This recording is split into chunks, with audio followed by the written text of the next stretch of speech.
Okay, tonight we're going to go through Genesis 7, 8, and 9. Last time we had Genesis 6, and we saw Noah putting together the ark. And now it's going to have the flood story in 7, 8, and 9. It's all kind of a narrative, so we'll be able to go through it relatively fast. And Genesis 7 is starting in with the flood. And in 7 verse 1, the Lord then said to Noah, "Go into the ark, you and your whole family, because I have found you righteous in this generation." And that's how they got saved from judgment, is being righteous. And we're going to see later that the righteousness comes from faith and trusting in Him. The other people didn't trust in Jehovah. And 2, take with you 7 pairs of every kind of clean animal, a male and its mate, and 1 every kind of unclean, a male and its mate. So the clean were ones that could be sacrificed, but also they were animals that they could eat. And so afterwards, they had the animals to feed Noah and his family, and also 7 pairs of every kind of bird, male and female, to keep their various kinds alive throughout the earth. And so this was going to give them a chance to spread out after the flood was over. For 7 days from now, I'll send rain on the earth for 40 days and 40 nights, and I will wipe from the face of the earth every living creature I have made. And Noah did all that the Lord had commanded him. So he got all of them in. Some people wonder how it does, but animals are amazing. And there's a bird that flies from the Arctic to Hawaii every year without stopping, and there's butterflies that go around, and actually there's I like the penguin who are in their dress clothes, but one thing they do is the mother will lay the eggs, and the father will kind of store up food before that, and he'll sit on the eggs for 3 months, and then right when the eggs are about ready to come back, the mother comes back, and she's been gone for a while, and she's been eating up a storm, and she'll be there when it's born, and then she takes over. And so it's all God's in control, and He controls where they're going, and our God is truly amazing. And so he got them all on the boat, and with God's help. And let's see, Noah was 600 years old when the floodwaters came on the earth.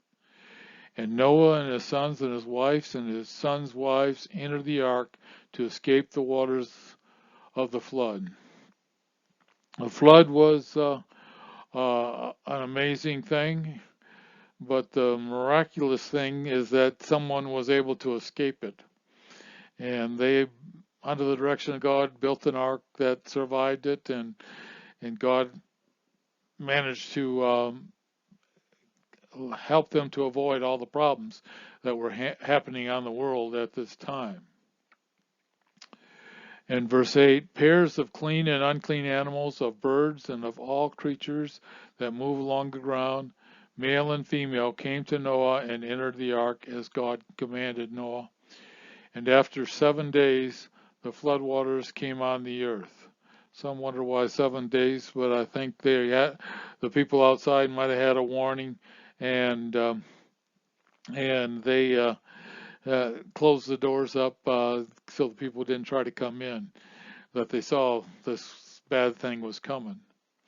Verse 11, in the 600th year of Noah's life, on the 17th day of the second month, on that day, all the springs of the great deep burst forth, and the floodgates of the heaven open.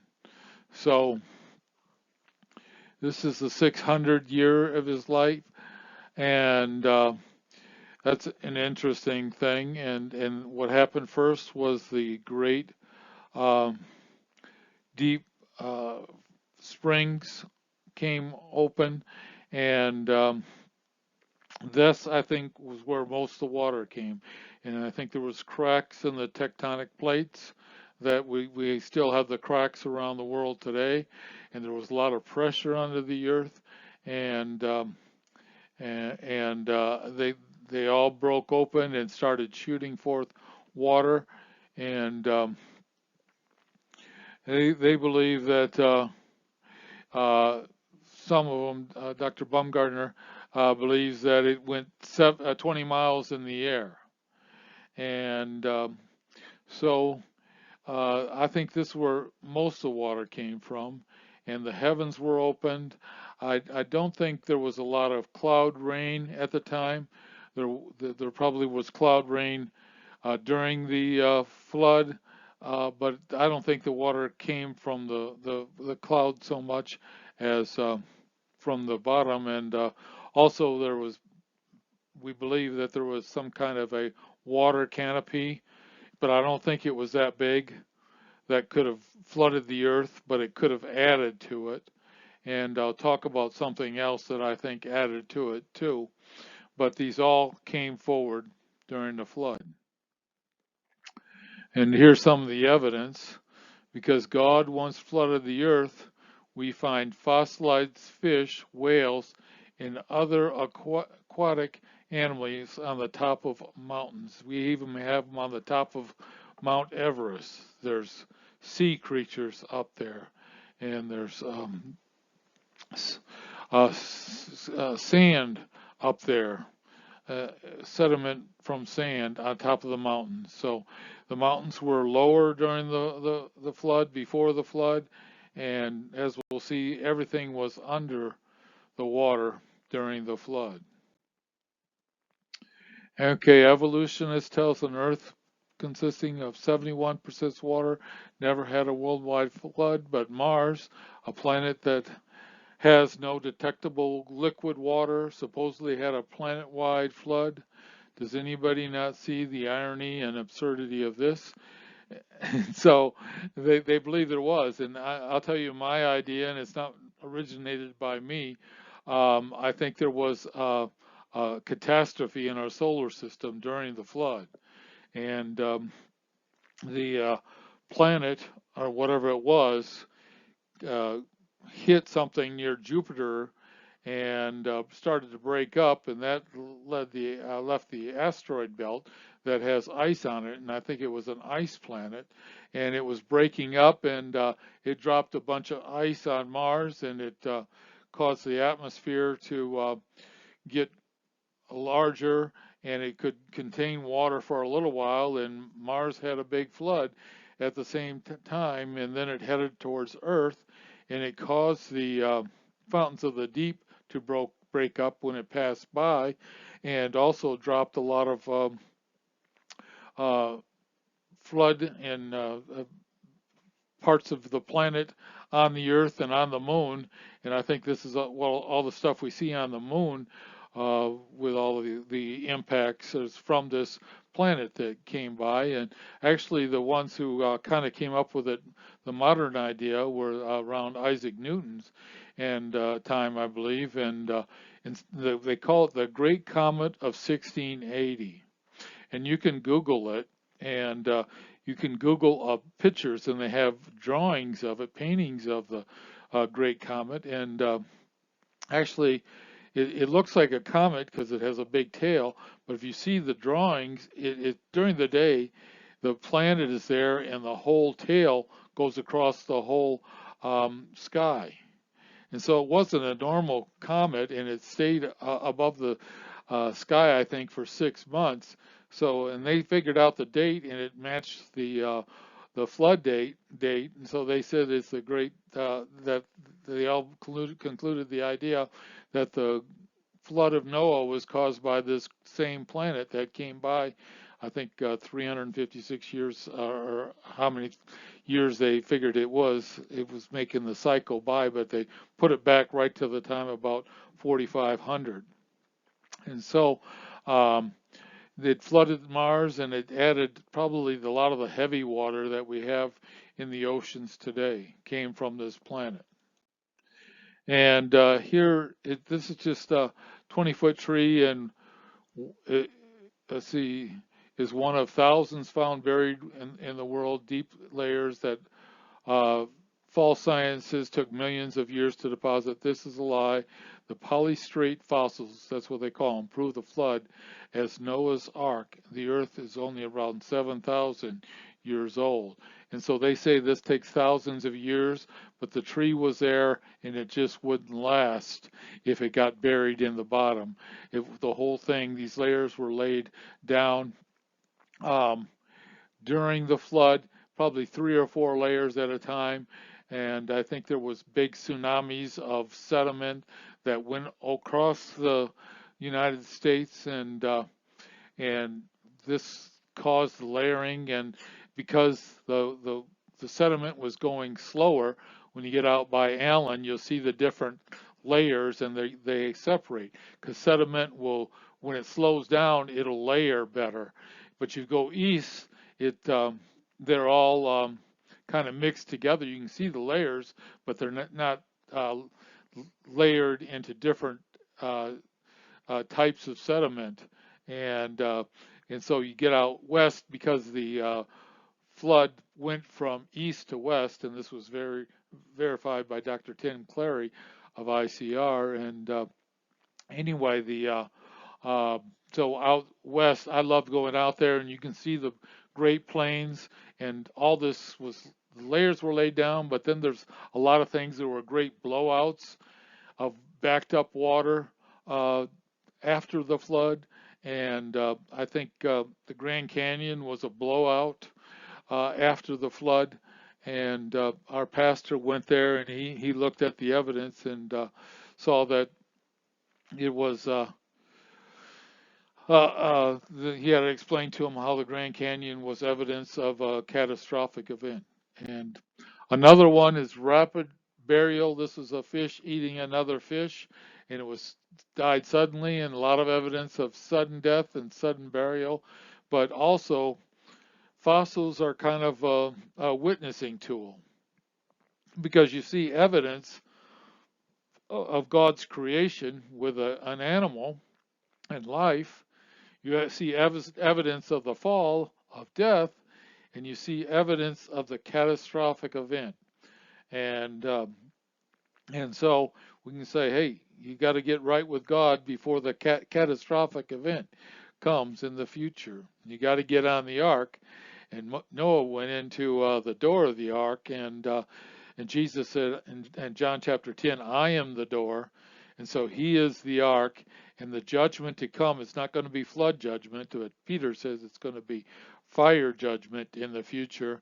And we can avoid it if we get right with Jesus and trust him as our Savior. Going on that very day, Noah and his sons, Shem, Ham, and Japheth, together with their wives, and the wives of his 3 sons, entered the ark. They had with them every wild animal according to its kind, talking about the kinds like he did in Genesis 1. All livestock according to their kind, every creature that moves along the ground according to its kind, and every bird according to its kind, everything with wings. So what I believe is that these kinds had all the genetic information for different subspecies later. And this was a way that they could adapt to different parts. And they're like, oh, this is a bird, and well, this was built into their DNA, their genetics, that they could adapt when they got to different places. And it's all within the kind.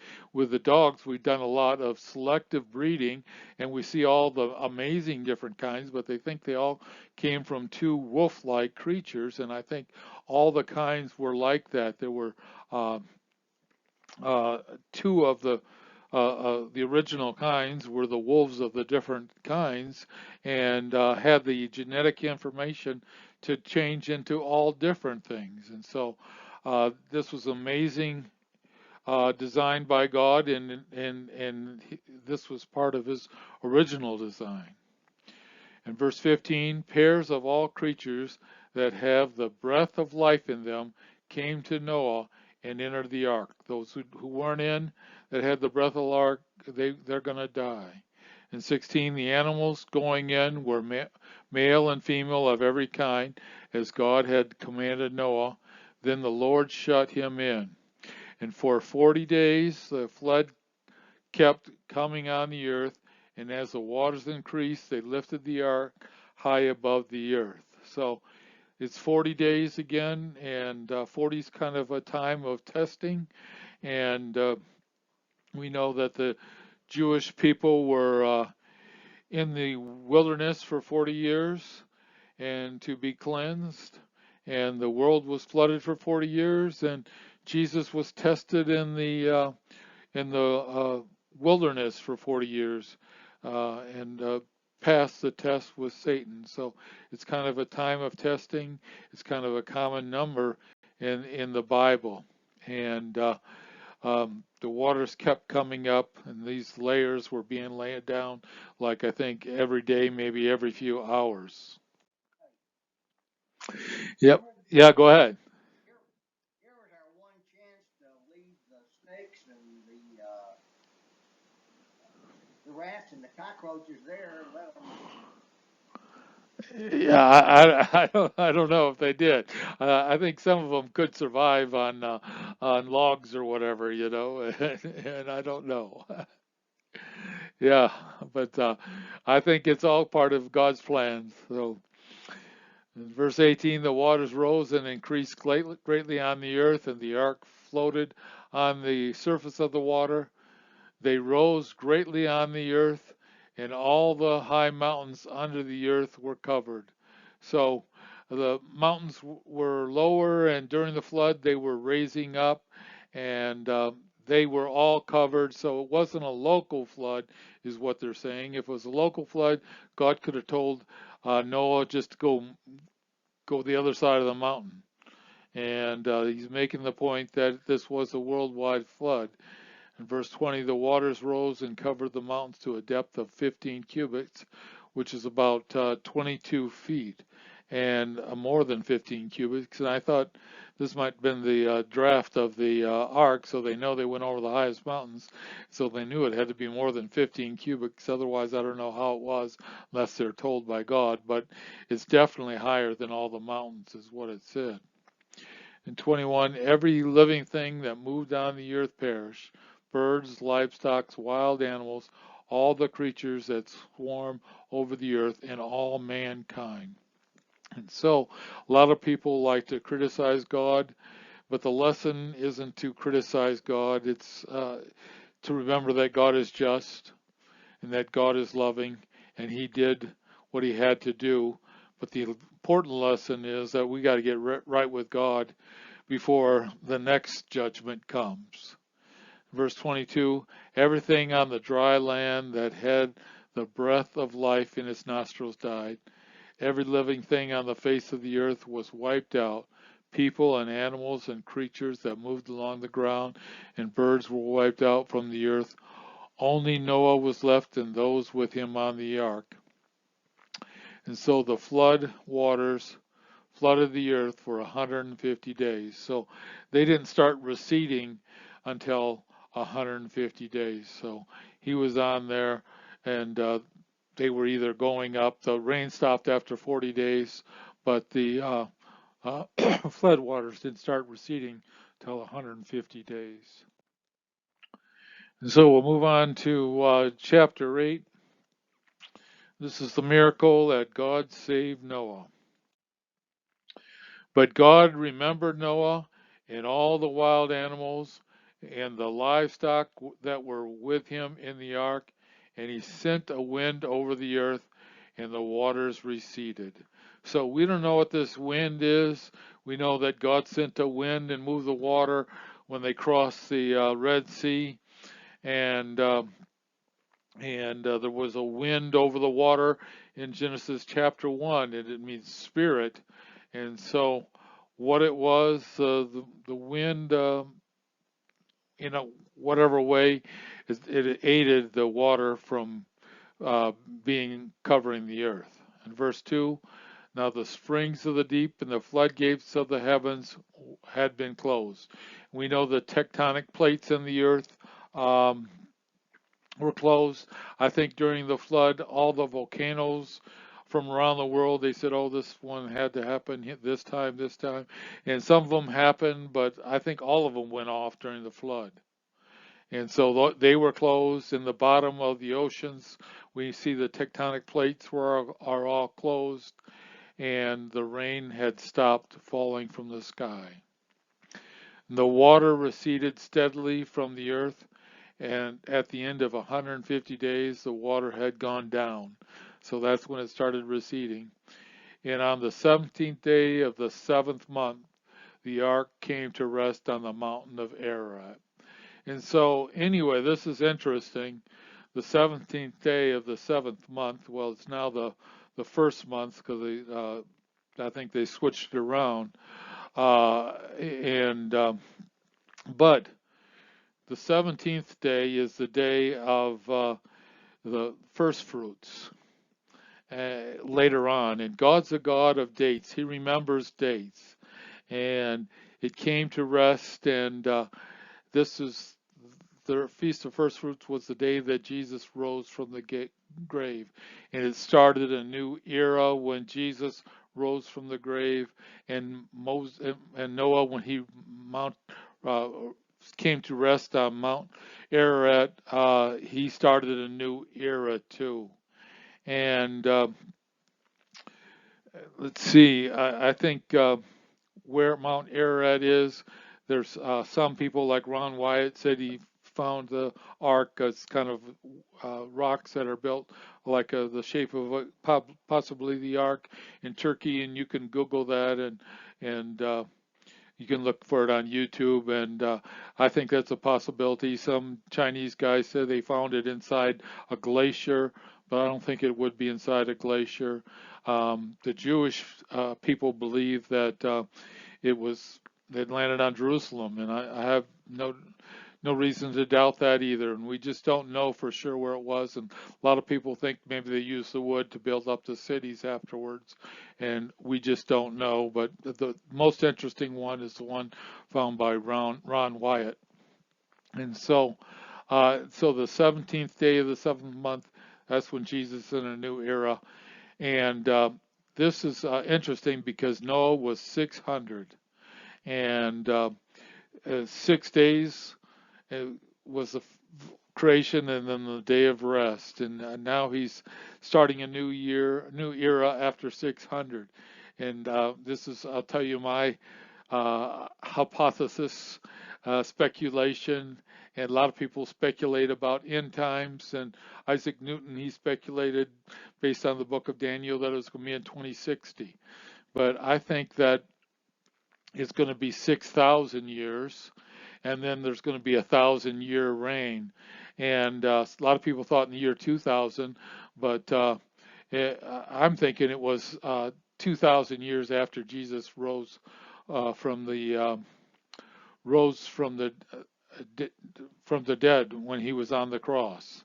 And so after he was on the cross, and so that's going to be, I think, around 2033. And I had another problem. I always had a problem with the Jewish calendar because it doesn't match up.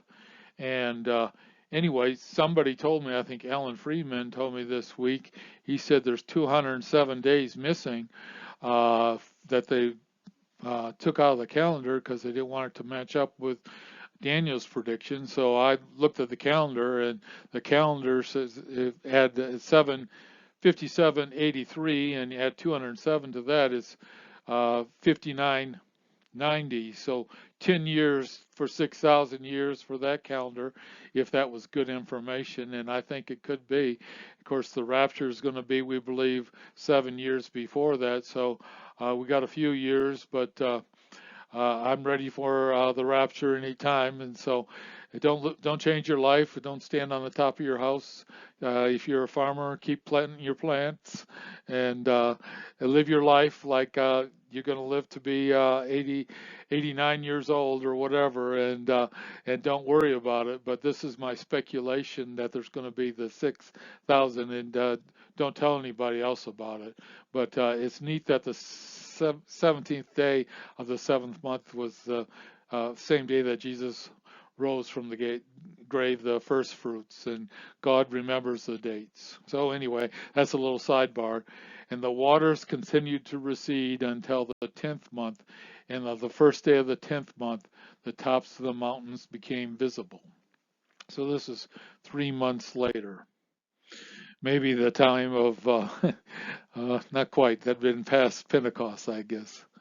And after 40 days, Noah opened a window he had made in the ark. So it was dark in the ark, and the only one who has a window is Noah. God didn't talk to him another time, but he could go out. He could look out of the ark from the window. And he sent out a raven, and it kept flying back and forth over the water, had dried up until the waters had dried up from the earth. And then he sent out a dove to see if the water had receded from the surface of the ground. But the dove could find nowhere to perch because there was water over all the surface of the earth. So it returned to Noah in the ark. He reached out his hand and took the dove and brought it back to himself in the ark. And so the dove is kind of a sign of Israel. It's a sign of the Holy Spirit, and it's an important creature. And verse 10, he waited 7 more days and sent out the dove from the ark. When the dove returned in the evening, there in its beak was a freshly plucked olive leaf. Then Noah knew that the water had receded from the earth. So it's interesting, an olive leaf, and some say, how did they grow? But actually, they know that olive trees will grow underwater. So if they weren't covered up by sediment, they would still be alive through the flood, and they would be the only tree that would be out there. And so it found the tree, and it showed that that the water had receded. And so he's got a plan, and he waited 7 more days and sent out the dove again, but this time it did not return to him. So that told him that now he was able to find food and find a place to live, and he knew it was getting close for the time for them to move out. And by the 6th day of the first month of Noah's 601st year, the flood had dried up from the earth, and Noah then removed the covering from the ark and saw that the surface of the ground was dry. And by the 27th day of the 2nd month of the earth was completely dry. And let's see, that's the 2nd month, and so it went down pretty fast. Verse 15, then God said to Noah, come out of the ark, you and your wife, your sons, and their wives. So this is the time God talked to him again. He told him to go in, and now he's telling them to come out. Bring out every kind of living creature that is with you, the birds, the animals, and all the creatures that move along the ground, so they can multiply on the earth and be fruitful and increase in number on it. So they were able to go around the earth.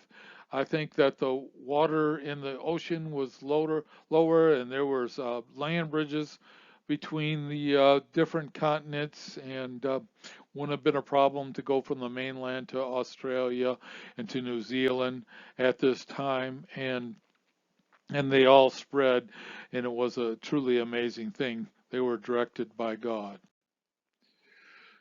So Noah came out together with his sons and his wife and the sons' wives and all the animals and all the creatures that move along the ground and all the birds, everything that moves on the land came out of the ark, one of every kind of another. Then Noah built an altar to the Lord, and taking some of all the clean animals and clean birds, he sacrificed burnt offering on it. So this wasn't a sign of appreciation. He put his trust in the Lord, and this shows that he was righteous because he had the right system of trusting in the sacrifice to come. And he made an altar to do it because he wanted to make sure they kept doing it. And he took them and he did this, and he actually, the people would eat the animals when they sacrificed them. Sometimes they'll totally are instructed to totally um, burn them to dust, like they will with the red heifer when they spread it on the new temple ground. But they probably ate all these animals too.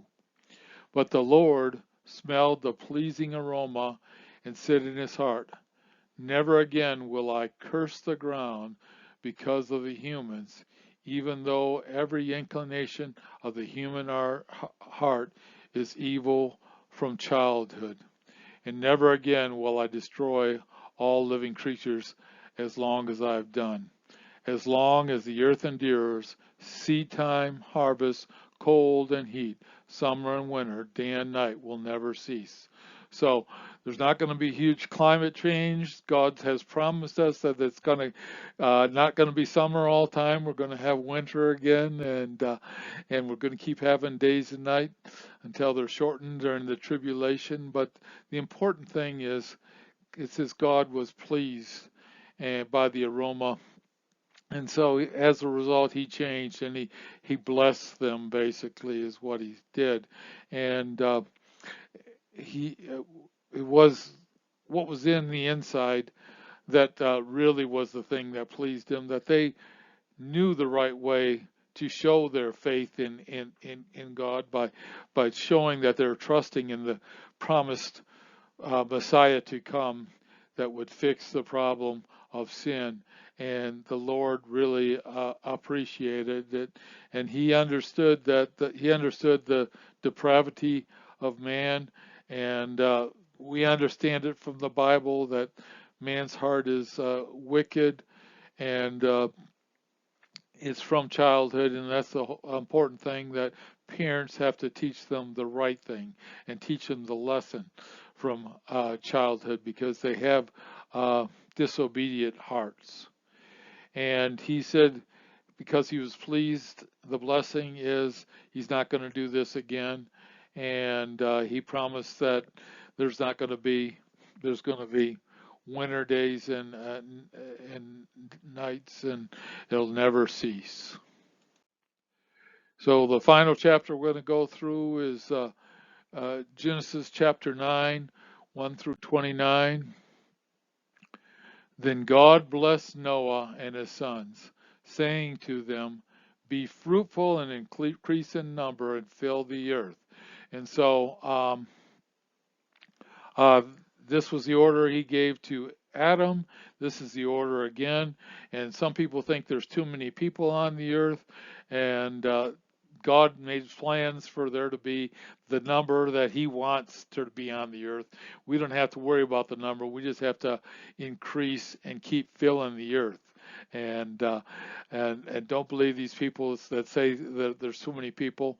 God's in control, and he's built the earth that there's going to be enough fuel for us to be here. There's going to be enough food to be here, and it's not going to be a problem. Don't try to take charge. Trust the Lord. And so that was the first order.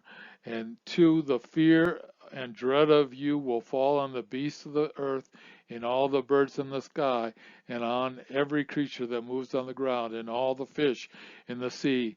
They are given into your hands. So it talks about fear, and we don't know what this is exactly, but I think I know a little bit, and I learned, we had a dog, and I watched the Dog Whisperer on the public channel, and he talks about how to handle dogs. And one thing you learn with dogs is you never show fear to a dog. And what you do is you act like you're walking through high school and you're the proudest star of the football team who just won the state championship. You got to look up in the air, put your hands out and don't acknowledge them, don't look at them. And one time I was out walking my dog during, it was out in a kind of isolated area, and a lady was there with her two pit bulls. So I gave them the high school star routine and didn't look at them. They came over to me and they jumped on me and they licked me and I petted them. And the lady said, they bark at everybody. So I've never seen anything like it. So I said, I don't know. So anyway, another thing I know is if a bears false charge, and if you stand there and stand strong and don't act afraid, they'll stop and turn around. But if you run, they'll chase after you, and because then they'll know that you're not afraid. So I think with any animal, I'm going to try the star football player, and I don't know about the sharks in the ocean. I'll do the best I can. And so anyway, but verse 4, let's see.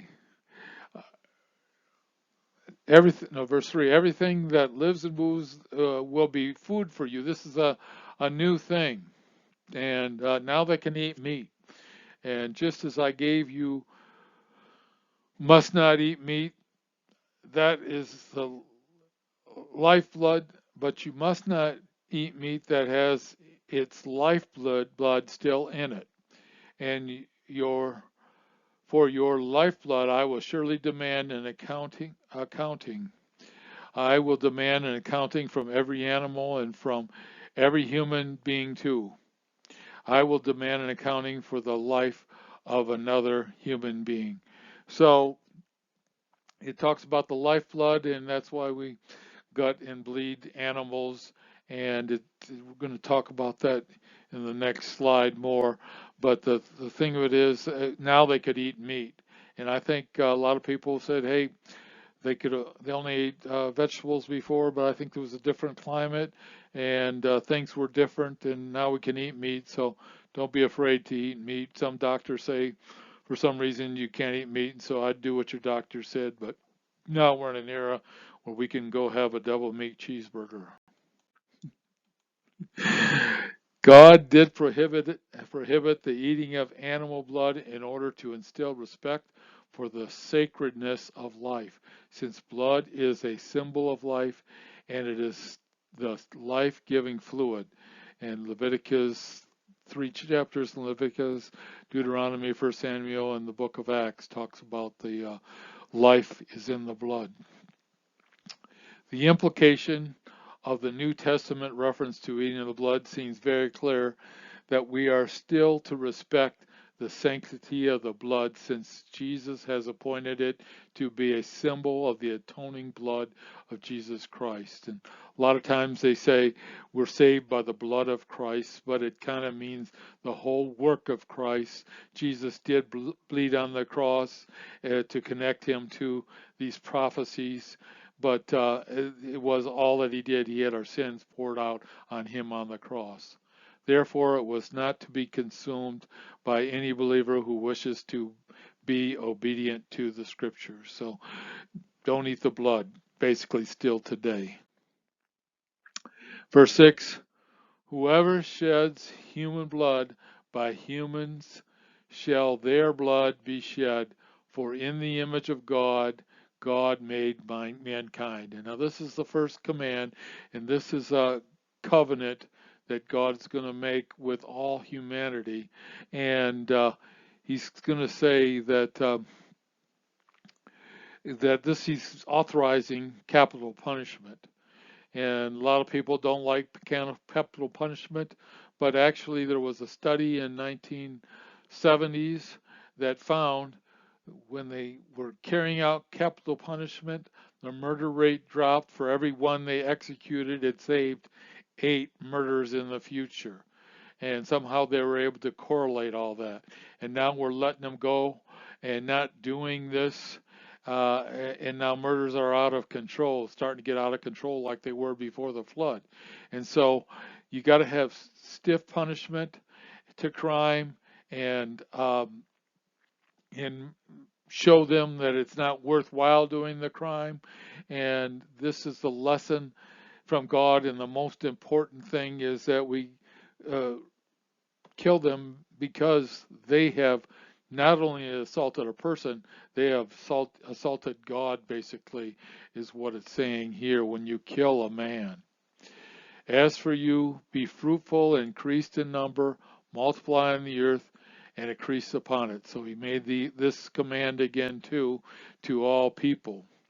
Then God said to Noah and to his sons, I am now established my covenant with you and with your descendants after you, and with every living creature that was with you, the birds, the livestock, and all living animals, all those that came out of the ark with you, every living creature on the earth. So he's making a covenant with all creation now. And I establish my covenant with you.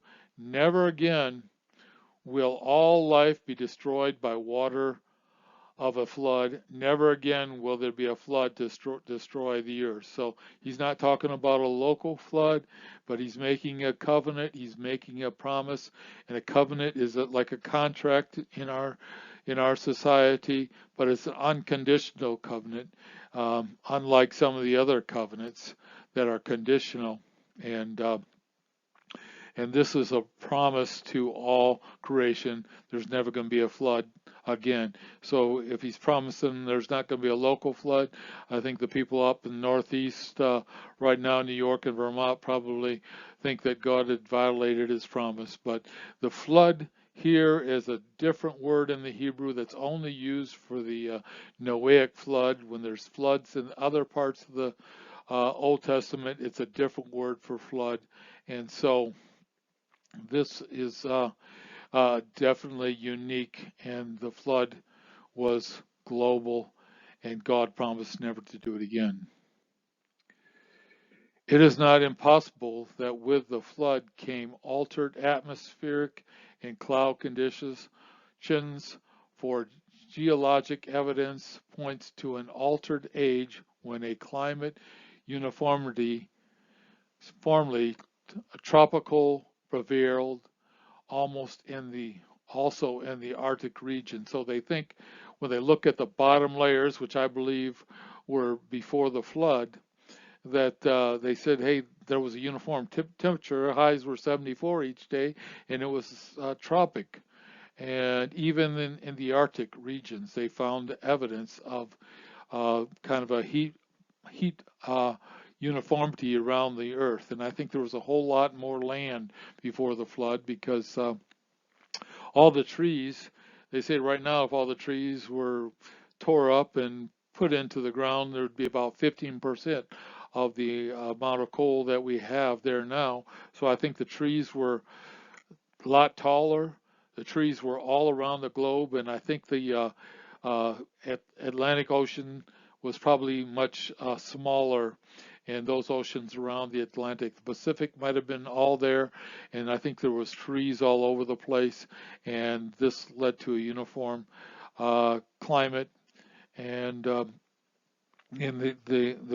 was a sprinkling system because all the water was under pressure inside the earth, and this caused the trees to grow really high. They've had in the Arctic when they were drilling for oil, they had trees that were over 300 feet tall that they drilled through. They hit it right on the tree. And what distinguishes the Noahic covenant from the patriarchal one, and for the matter all others recounted in the Old Testament, it is truly universal perspective. It is God's commitment to the whole of humanity and all terrestrial creation, including the surviving animal population. And God said, this is the sign of the covenant I am making with you and every living creature with you, a covenant for all generations to come. I have set my rainbow in the clouds. It will be a sign of the covenant between me and the earth. And I think it was a bow. He made it a bow. It was like a warrior's bow, but it didn't have an arrow. And now, when the warrior's done, he'll hang it on the wall. And so, God's saying, "Hey, the judgment's over. The arrow's been shot, and now I'm going to give you a sign that I'm at peace with you. And whenever you see a rainbow, remember this great promise from God. And whenever I bring clouds over the earth, and the rainbow appears in the clouds, I will remember my covenant between me and you and all living creatures of every kind." There probably wasn't uh, rainbows before the flood because they didn't have clouds before, it didn't rain before, but now clouds are rainbows are needed, and they seem to come after a storm has passed. And so I think these came after the storm's passed, and it's a promise that the storm's never going to come back again. Never again will the waters become a flood to destroy all life. And whenever the rainbow appears in the clouds, I will see it and remember the everlasting covenant between God and all living creatures of every kind on the earth.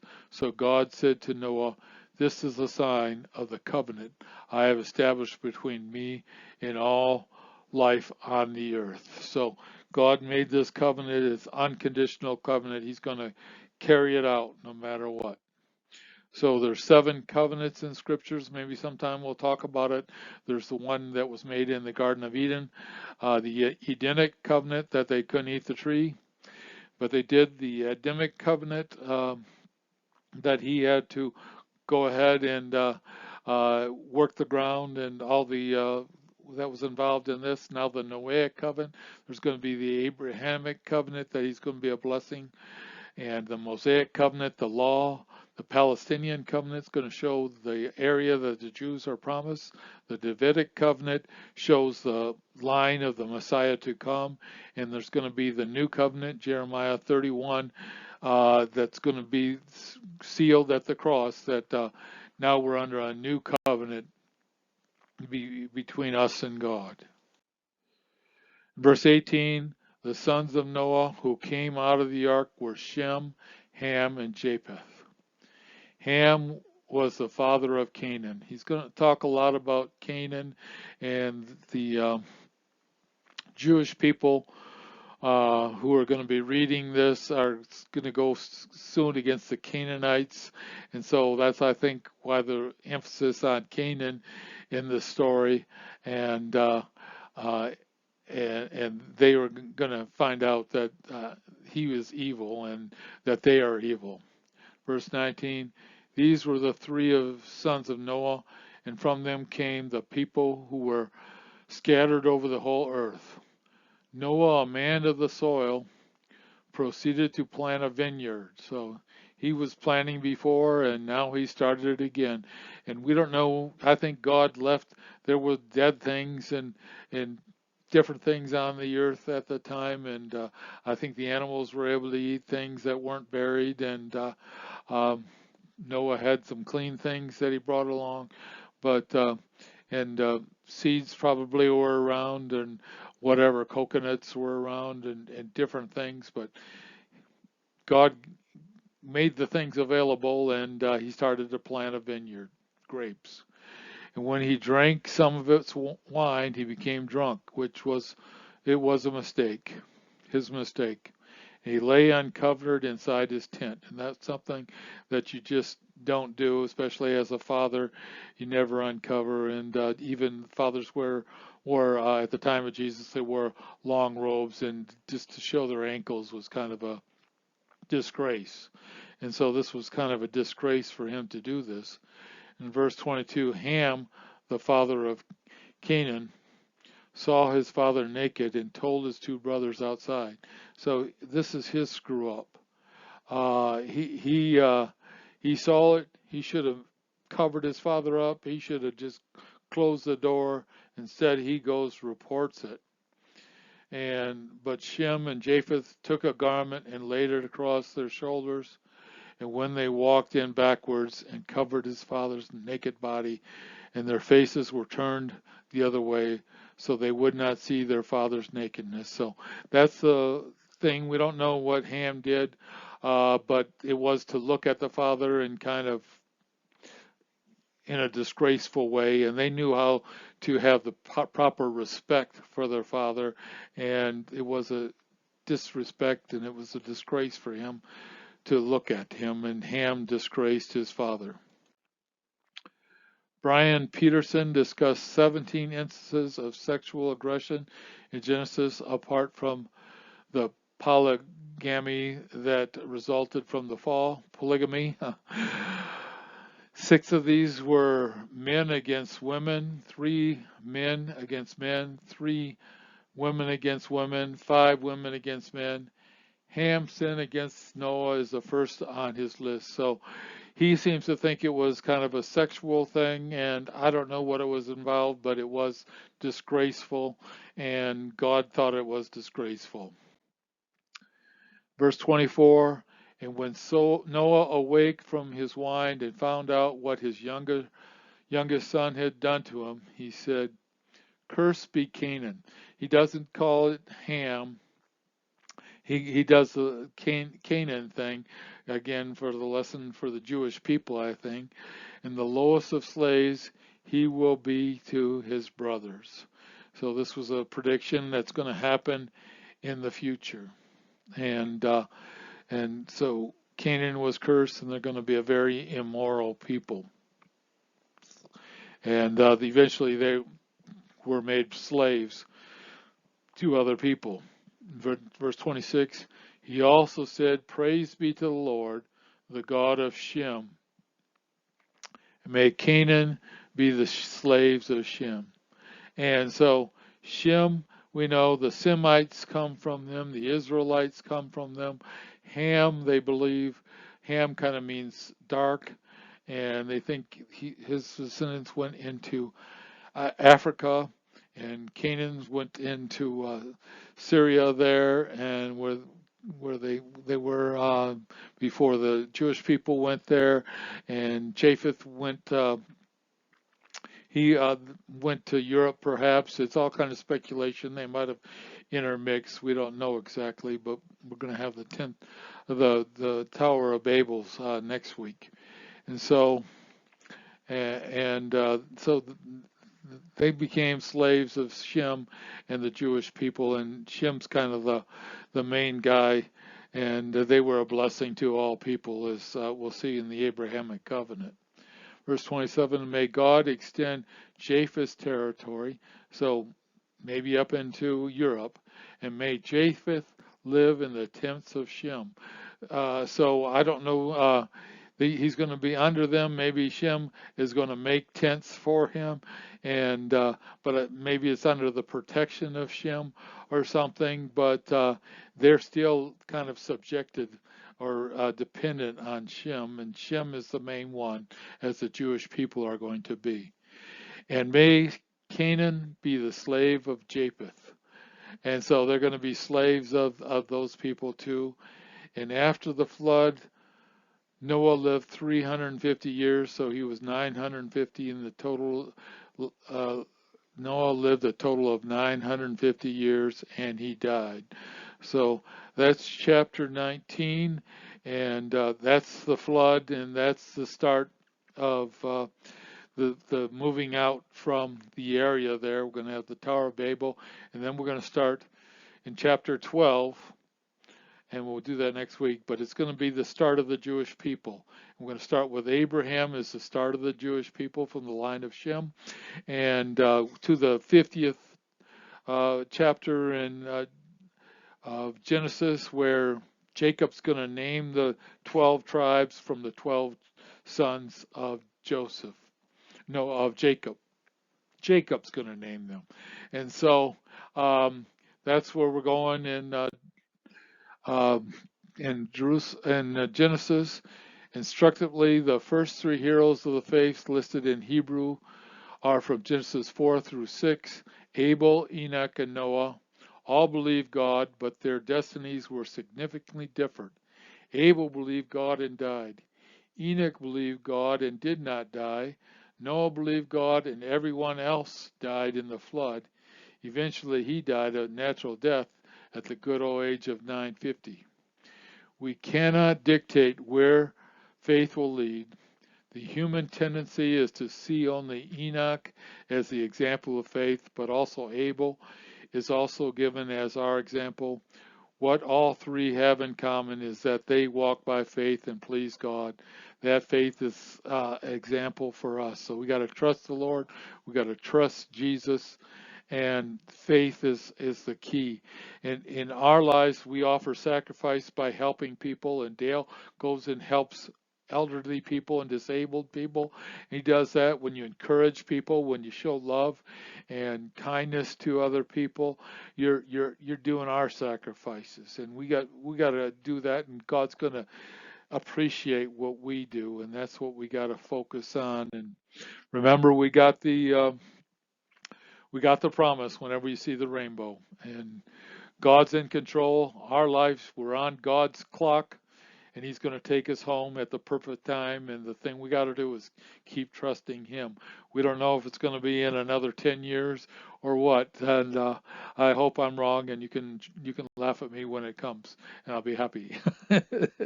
Okay, let me stop the